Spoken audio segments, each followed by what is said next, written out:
ku dul yow ndax sa melokaan ak sa taxawaay ci maat li ñu wër ci jigéen moo ngi ci yow.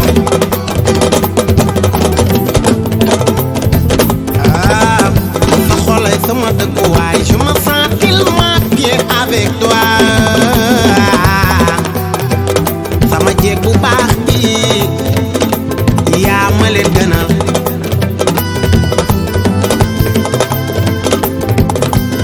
Tey de doo togg doo fóot sama yéene ci yow mukk mooy nga toog ma di la wayal ak di la teral ndax jaral nga ma.